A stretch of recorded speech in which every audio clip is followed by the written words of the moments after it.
Welcome to this ChannelX Leaders interview. Delighted to be joined by Cas Paton, not only the founder, but the current CEO of OnBuy, still a relatively new marketplace, but growing fast. So welcome, Cas. How are you? Hi, Chris. A regular feature now. I think this is the second one. Yeah. So for those that don't know you, Cas, before we get started on OnBuy, tell us a little bit about yourself. What made you start up a marketplace? Yeah, I think, I worked in e-commerce for a long time, developing e-commerce technology, working with clients around Europe and in the United States and Canada. Um, we used to consult businesses to maximize growth. We had around 1,000 clients at one point, and really came to the realization. I've made multiple investments into retailers at the time, and I came to the realization that the common problems that were faced by my clients or my own investments, when leveraging marketplaces, were, some of the things that OnBuy seeks to resolve.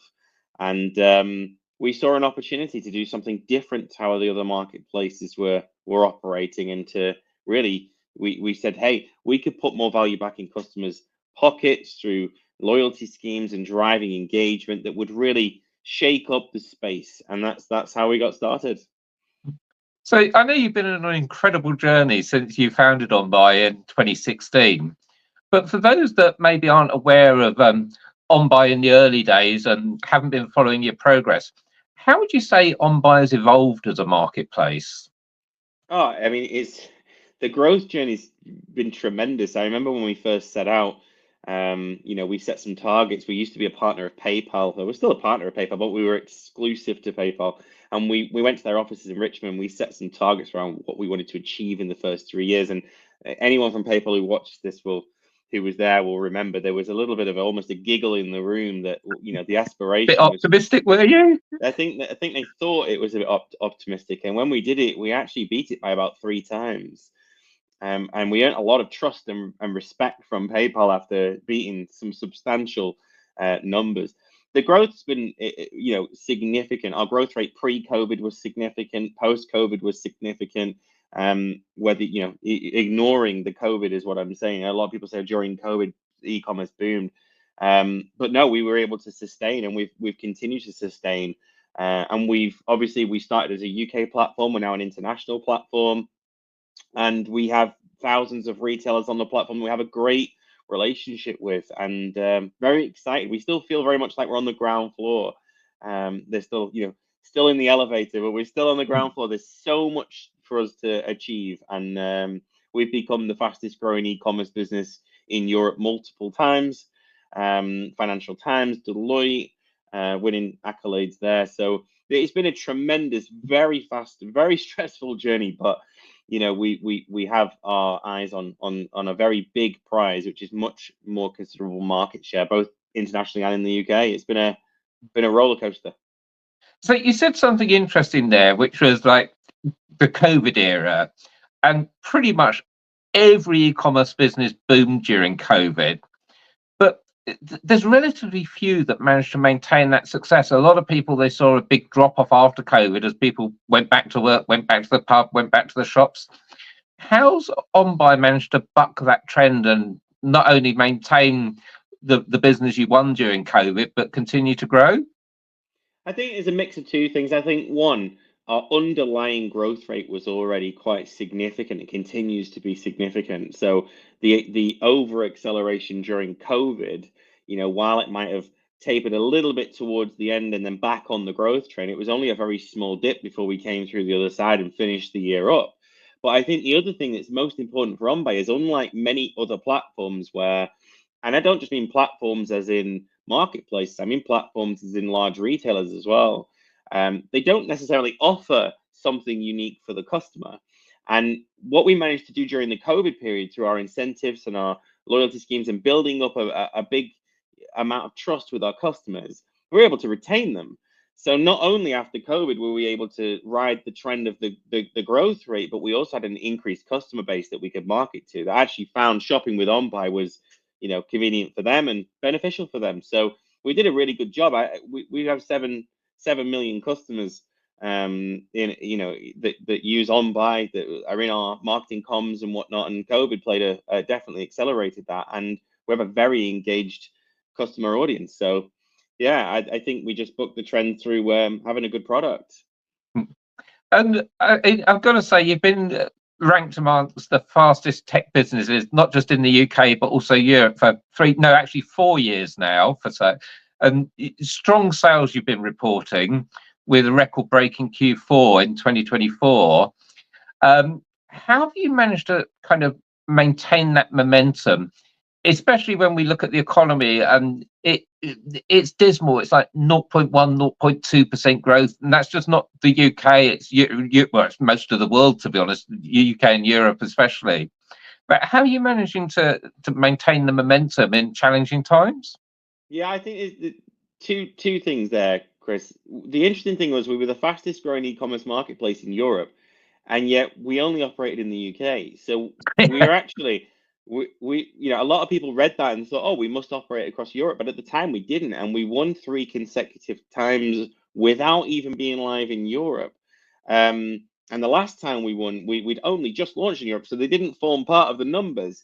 So it was fascinating to see a UK company actually achieve more from one country than other businesses could achieve from all of the region of the EU and all of Europe. So we were quite proud of those accolades. But I think we've been able to do that in the UK and book the challenges, let's say, that have entered the market, the economy. There's been some downtimes over this period as well, particularly during the end of COVID and now.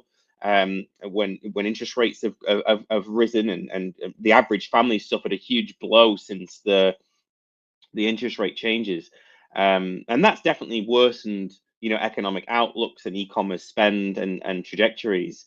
But I do think it comes back to my earlier answer, which is that underlying growth, because OnBuy does such a good job of retaining customers. We have quite an active audience of customers looking to shop on OnBuy every single month, and part of our sales team, when they work with new retailers and have conversations with new retailers, they're trying to make clear that OnBuy is not just cannibalizing sales from other channels.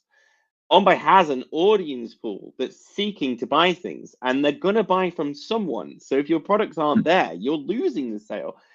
And that's unusual, I think, and the growth rates reflect that. And I think what's been really interesting on that journey is a lot of sellers talk to us and say, well, when we join new marketplaces, we don't necessarily get incrementality. We just see one thing drop, one channel drop, and one channel rise. And that's fascinating because that is not the experience that many of our retailers join when they sell on OnBuy, because we take volume from retailers that have maybe huge dominant supermarkets, sites you can't usually access. We go after those customers, and we go after we go after customers that we believe are going to benefit from our proposition and stay with us and cycle with us and stay and check emails and be involved every month. And actually, over 2025, we have a number of things coming that are really designed to accelerate that trend with the consumer. So effectively, we've booked the trend through delivery and value. And I do believe that as we move forward in 2025, that's only going to accelerate. And sellers that can come and join us now will see incremental sales and not just cannibalization. So, yeah, I think having the solid product has helped in that journey. And I think you said you got some exciting things coming in 2025, but I think one of the exciting things of 2024 was changing OnBuy's model to put cashback at the core of the marketplace. What sort of effect has that had on the business, and how has that generated sales for your retailers on the platform? Yeah, absolutely. Well, OnBuy was always designed to deliver value, and we actually used to do cashback promotions, but we did them discreetly in the background since really the start of the business. And the goal there was to try and learn and make sure that when we came to make this part of our core an obvious proposition, that we could do so in a way that actually we already had confidence would resonate with the customer and lead to increased growth. So although the market saw cashback launch in 2024, we were already dabbling with cashback way before 2024. The difference was we're just making it public, making it very prominent, and making it that core part of our proposition. But that cashback launch in 2024 was a let's call it version 1. There's a lot to come in 2025, and there's a lot going on in the background being tested at the moment. Very, very, very exciting stuff. Industry leading, very aggressive moves that we're making, and it's been a very positive initiative. It's been a very positive introduction to the platform, and we became the world's first cashback marketplace where cashback was synonymous with every purchase. The good thing for sellers is it's not discounting. What I think sellers sometimes miss is they think, oh, they're just giving cashback away. It's discounting. It's not. The beautiful thing about cashback is it brings people back to our ecosystem, ready to shop again. Sellers are getting repeat purchases. They're getting purchases off the back of somebody else selling a product. Seller A sells a product, seller B gets the benefit of the customer wanting to buy something with the cashback. Or seller B sells the product, the cashback drives a repeat purchase in seller B. And this is where it's fascinating for us because we're a broad category marketplace with thousands of categories and millions of products. The convenience of a customer being able to engage with the platform and seek that value, it gives them a strong reason to return, a strong reason to engage. And that's why we have so much confidence when retailers come back. New retailers join us, that they know that this audience is going to engage with their product, repeat with their products, and get growth out of joining OnBuy. So 2025 will accelerate that. Cashback is now the number one USP. So something that interests me when you keep talking about growth is that at the end of 2024, you've reported that you've achieved profitability as a marketplace. And I've got to say, it's not really common for a startup scale-up model. We can all remember one marketplace that just made massive losses for 20 years. So what drove you to push for profitability at this stage of the journey? And is it coming at the expense of growth? It doesn't sound like it from what you've been saying. I mean, it's always going to come at the expense of some growth, but I think the point is that the readjustment from loss making to profitability, just that period might have slowed our growth down ever so slightly as we adjusted, because OnBuy was spending quite a lot of money, like many startup and scale up businesses, venture capital backed businesses. But the market shifted. Anyone close to unit economics of startup businesses, the very infamous Y Combinator letter that said, right, enough, everyone needs to start making money. That's off the back of tough times. Essentially, it's off the back of tough times. Every time the market goes through a correction where investors, whether it's VCs, PE, when they invest so much capital and they overexpose, and the risk increases after a bubble of COVID, for example, where so many people believe that was going to continue and so many bad investments were made, it goes the opposite. It goes tight. And during the tight period, companies get effectively pushed into a corner when it comes to needing to raise capital. And I just didn't feel at that time I wanted to be pushed into a corner to raise capital. It was going to come at the expense of our shareholders and potentially at the expense of our growth strategies. So I made the decision that we would move to profitability. And even though we would slow down our growth just a little bit temporarily to achieve that, when we switch the growth taps back on to full speed, it's from the position of profitability. So our unit economics are in a much stronger place. And we did that. We achieved profitability. And then late 2024, we switched the growth taps back on.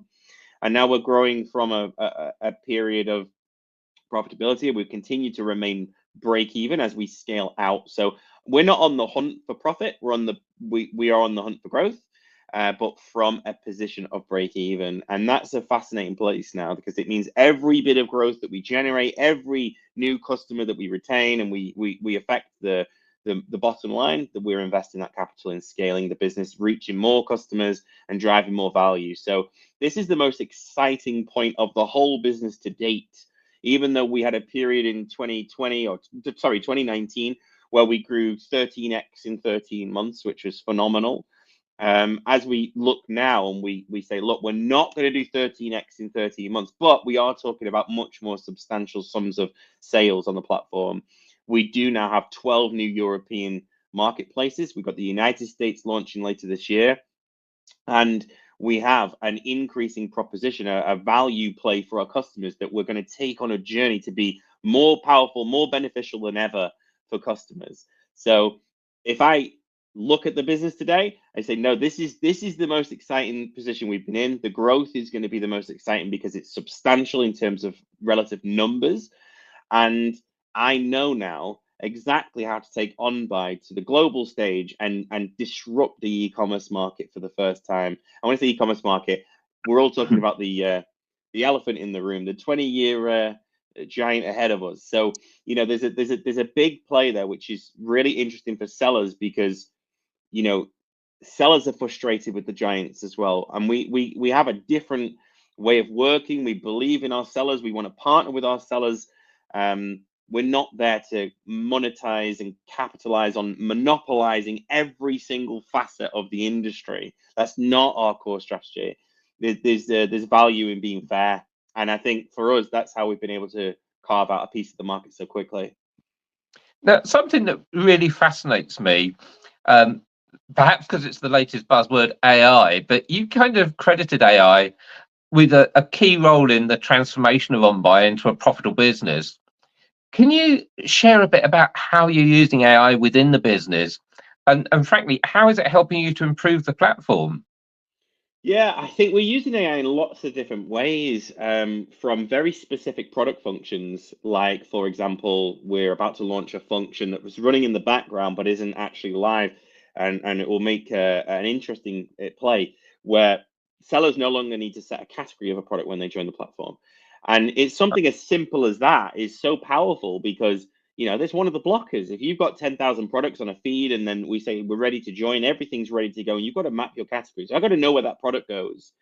Even worse, if a seller's product category, it doesn't go as deep as OnBuy's product categories, then they have to map product by product.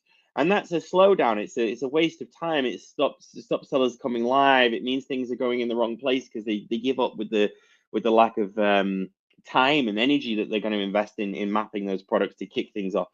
And even little things like that seem so simple, they take quite a lot of training, they take quite a lot of learning and algorithmic development.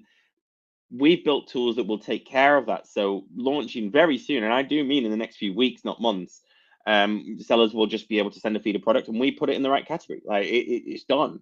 So there's so many areas of the business, all the way through to finance and spot checks, fraud, risk mitigation, seller protection, customer protection. We're using AI in generation of missing data points, predictive customer service to try and understand where our key problems are. And we're about to be using AI later this year in some very exciting places that will be much more visual and upfront, that we'll talk about at another time. But what we haven't used it for, which I think is a mistake, a lot of companies jump in there and go, how can I replace heads with AI? And we never approached AI from that angle. We said, no, how can we take the heads we've got to do more with AI? How do we take a person that might take them 25 years to categorize products and actually do it with a £15,000 investment in AI? And then you go, actually, that's fascinating. How do I leapfrog ahead of marketplaces that have had 25 years to manually curate and get ahead on certain things, or significant multi-million-dollar investments in their product or their tech stack? How do I get 25 years of a jump through a tool or tooling in various areas of the site? So AI has come into play when it comes to cost efficiency, onboarding, and we just worked through the whole stack, including marketing efficiency, detecting things that are worth pushing, and algorithmic shifts, like stuff that would take hundreds, thousands of people, we're achieving with tooling. And it's not always perfect. We aim for 80 or 90% efficiency on most of the things that we run, but then humans less perfect. If you look at our efficiency on auto categorization and trusting and leaving responsibility to sellers to set the right category, 40 to 45% of products on OnBuy are actually in the wrong category. And with the AI, it's 3%. So we already know pretty good going. It's pretty good going. And the difference is I could put genuinely, we realized it would take 26 years for the team, not one, the team to work through every single product and make sure it's in the right place. And we did the entire exercise for under 15,000 once we've built all the algorithms, just to get that done. It's just one example of how efficiency can come with growth, and not just efficiency for efficiency's sake. Is how do we actually do something to grow? And that's how we've leveraged AI. So it's been a fantastic journey, and we're going to do a little bit of a teaser of some of the things we've been able to do in an upcoming press release that hopefully you'll share with your audience, and it will explain some of the ways we've used AI to go from a significant loss to a profit, as a little bit of an AI poster child story from a UK startup. Looking forward to that. But before I let you go, I also want to find out a bit more about international. You've mentioned Europe. You've mentioned that the US is coming up. We know you've kind of teased us that you're already testing some markets. What progress has been made in terms of expansion, and what are you hoping to see in the longer term? Yeah, it's a good question. Well, when we launched OnBuy, we always had the vision that OnBuy was going to be an international marketplace. It's taken a little bit longer than we thought. Brexit happened, things changed, and we decided to really, knuckle down and focus on core UK market first, while the dust settled on Brexit, and we grew really much faster in the UK than we originally envisaged as well, which is a good thing, but it comes at a cost of lots of other things, lots of fires, lots of things to fix in the infancy, while we were still a startup before we transitioned to a scale up. So we put our energy into our core UK market first. Now, we launched in the EU, and we knew that it was still a beta, and it is still a beta. We haven't technically launched. You won't see any articles out there shouting that we're live in the European Union. We technically launch in the next 6 to 8 weeks. We're just finishing the last pieces of the puzzle, but we have started to allow our current retailers only to onboard into some of those 12 initial countries. And actually, what was fascinating about the launch of Europe, even though we've only just started and we haven't technically opened it, and there's a lot of things to still deploy and launch for our sellers to use, and we still haven't opened the doors for local sellers to join. We're already trading as almost, I think tomorrow, an 8-digit e-commerce business already, and we've only just opened the doors. So it took us 4 days to hit essentially a run rate of 7 figures, and now we're pushing, for growth. I think the EU collectively will be larger than the UK. We're onboarding local supply. It's not just a cross-border play, but obviously we're allowing UK retailers to access the European markets. But we will open the door for German and French and Spanish sellers. And the same situation in the United States. We will open the door, and we will let domestic supply go live. For us as a business, it's a really important play, because we need to prove that our business has the network resilience of having multiple customer bases.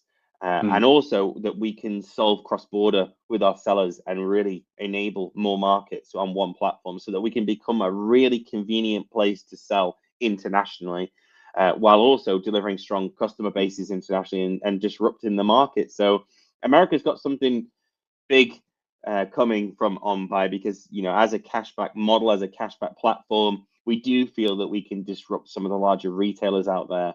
And in Europe, it's fascinating, because we're already seeing the signs, the early green shoots, that we can disrupt the market in Europe. So what's next beyond that? There will be other countries, guaranteed.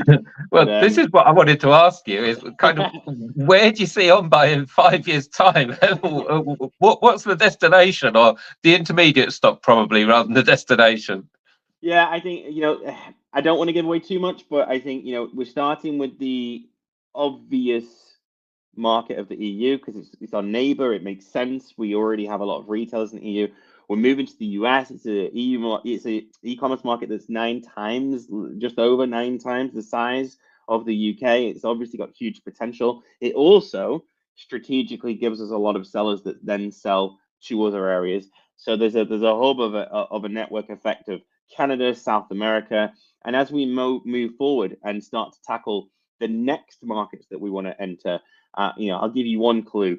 but we're going to be focusing on some emerging markets next, and trying to take our model to disrupt up and coming marketplaces and really solidify ourselves as a groundbreaker in some emerging markets. So there's a big long-term play. We've got our eyes on around 50 countries over the next 4 years, and that would be a huge achievement if we got anywhere close and did them properly. And that's really the point. It's not just a case of opening a country and say it's open.